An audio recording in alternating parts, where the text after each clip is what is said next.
Magandang umaga sa ating lahat. Welcome to our 365 daily devotion. At ngayon ay patuloy nating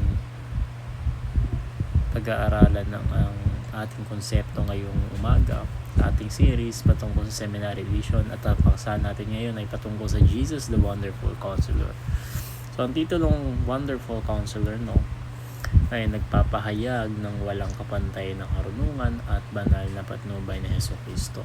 So ang salitang wonderful ay hindi lamang nangangahulugang kahanga-hanga, kundi kamangha-mangha, makalangit at lampas sa kakayahan ng tao. So ang counselor naman ay tumutukoy sa isang tagapayo na may otoridad, katalinuhan at kakayahang magbigay ng tamang pasya.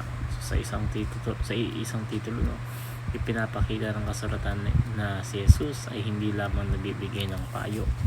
Siya ang pinagmumulan ng tunay na karunungan ng Diyos.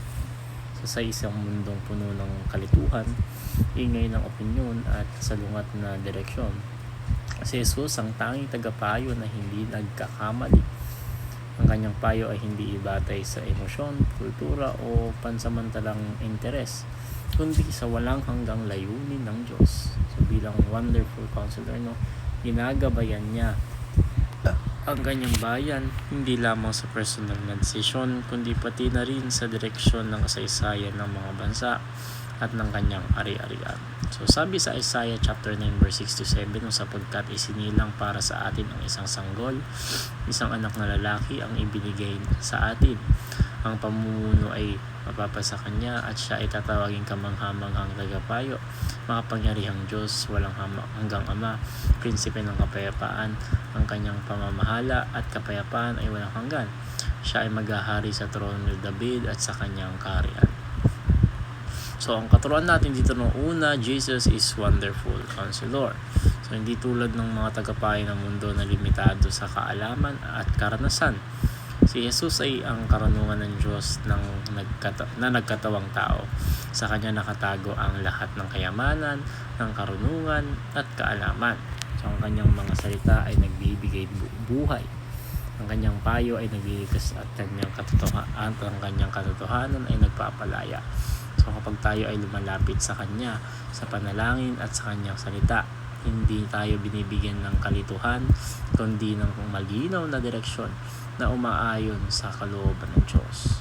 Pangalawa, Jesus directs the future of the nation. So pagiging wonderful counselor ni Jesucristo ay hindi lamang personal, kundi pangkalahatan, pangkasaysayan. Ayon sa propesiya, ang pamumuno ay nasa kanya at ang kanyang payo ay gumagabay sa takbo ng mga bansa.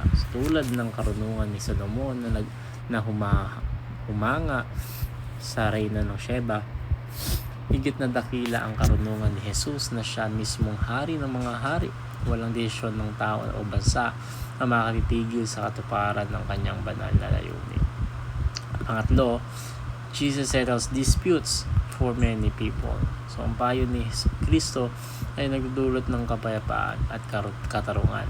Siya ang tagapamagitan na nag-aayos ng alitan, una sa pagitan ng Diyos at ng tao at sa pamamagitan ng krus, at ikalawa sa pamamagitan ng mga tao sa pamamagitan ng katotohanan at pag-ibig. So bilang wonderful counselor, na tinawag niya ang kanyang bayan na maging mga tagapagdalang kapayapaan sa isang mundo ng hidwaan.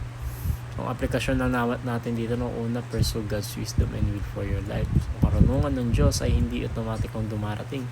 Ito ay hinahanap ng may pagkumbaba.